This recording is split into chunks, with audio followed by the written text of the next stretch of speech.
It's on. We're live. Okay. All right, you ready to start? Yeah. Well, hi, everybody. Welcome to the first ever podcast done here at West Coast Eye Institute. I'm Dr. Sandeep Walia. I'm a comprehensive ophthalmologist and anterior segment surgeon. And I'm delighted to start this project with my great teammates. So why don't I have you introduce yourself? Hi, everybody. I'm Julia Castillo. I'm the COO for West Coast Eye Institute. I'm excited for the podcast.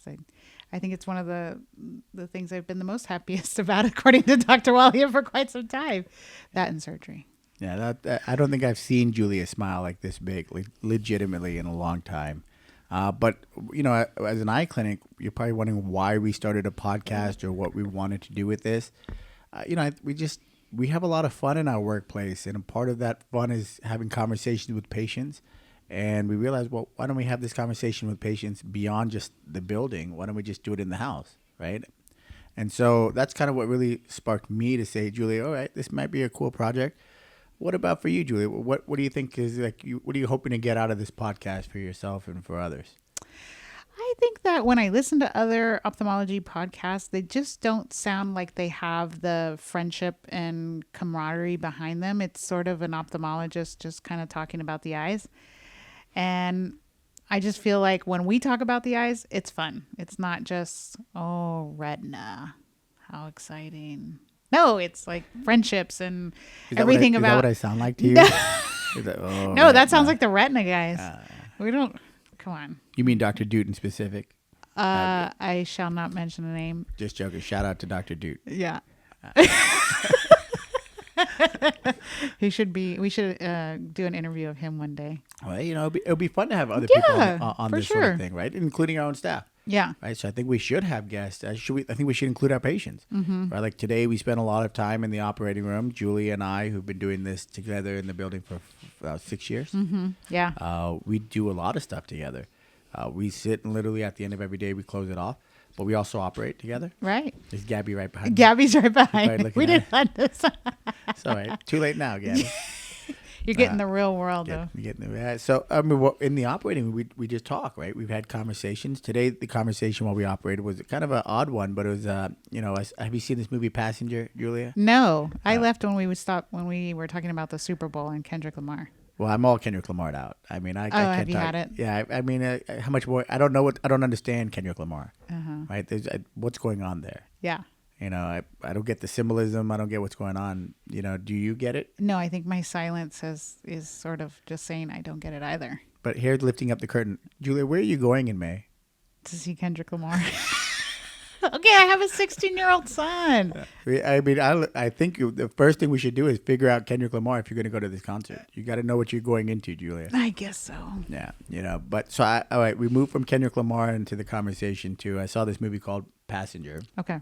It has Jennifer Lawrence and Chris Pratt, the guy from Jurassic Park. Mm-hmm. And so the concept is, like in the future, you can travel to another planet. And it takes a long time to travel between planets still, but you can live a new life on another planet. So you can elect to take this ship and move over there. And so you do this, but the voyage is 120 years.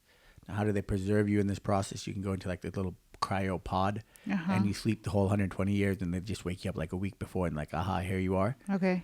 So that's the idea, like, you know, start a new life. Well, unfortunately, this guy's cryopod unfroze during the trip. So he woke up with 100 years left on the travel plan to go. Oh, boy. And he doesn't know how to get back in it.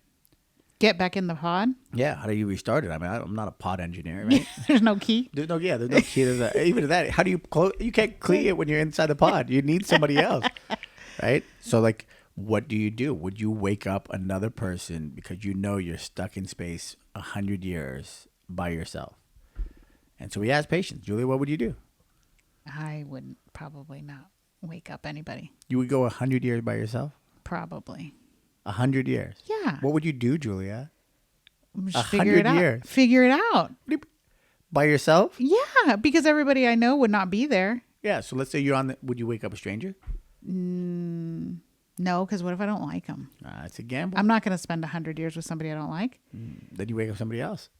Yeah, but I just don't think I'd do it. What if you and your significant other are on the same voyage and your pod woke up, but his did not? Oh, I'm for sure waking him up. You'd wake him up. He's taking that journey with me for 100 years. Well, I mean, how come we gave no hesitation to that one? Like, I mean, Because I know I like Chris. but I mean, and I know he likes you. But what if he just didn't? It's 100 years in space. You've committed him now for 100 years in space to die on that ship. He's doing it with me. And then do you wake him up immediately, or do you wake him up about a week or two Oh, later? great question. Do I try it without him first and see how life Well, is like? get a little rejuvenated, like sleep in a little bit, because as soon as you wake him up, you can't put him back I in that can't pod. put him back down. He's there forever. Not down, but you know what I mean. Shout out to Chris on that one.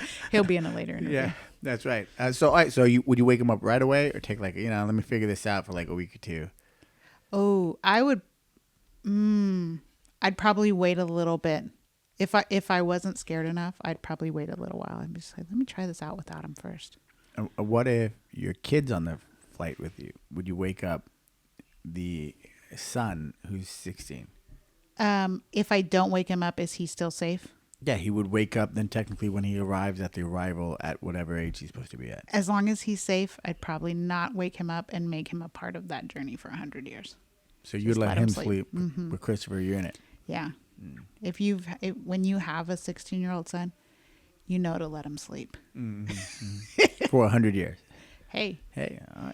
So that was the question. So this is the conversation that we had during cataract surgery, and probably halfway through this, by the way, we probably done 2 cataract surgeries in the same time period, right? So that's what we thought about just doing in the podcast, kind of demystifying kind of the process that goes on behind our curtains, and then hopefully at the same time maybe talk a little bit about the actual cataract surgery itself and tell you about updates in technology and tell you about new lenses that come out. Yeah. And I think that people would want to know, why did you have a conversation during cataract surgery with a patient? Yeah. You and I are having a conversation as friends, but there's a little bit of the method to the madness of why you're trying to engage that patient during it. Yeah, no, 1,000%, right? And so I hope this is a cool process for both me and you, Julia, to kind of, talk. Essentially, we're doing what we did without a mic, just on a mic now. Right.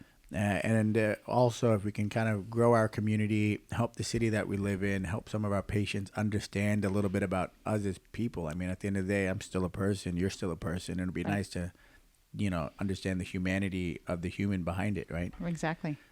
So I hope you guys enjoy the podcast. Or if you'll listen in, and we'd love to hear your feedback. We'd love to hear things that you want to learn, and things that you want to hear about the eye world. And we'll also keep you up to date in medical relevant knowledge, right? Yeah. And if there's something that's groundbreaking or something newsworthy, hopefully we're a good place to be a sounding board to hear it. Yeah, and then next time you'll find out whether Dr. Walia would wake me up if we were on the 100-year journey After together. about 2 weeks, Julia. I need to decompress a little bit. So yeah, stay tuned for lots of fun conversations about ophthalmology and friendships in general, and I think it's exciting. I agree. Thanks, guys. Thanks.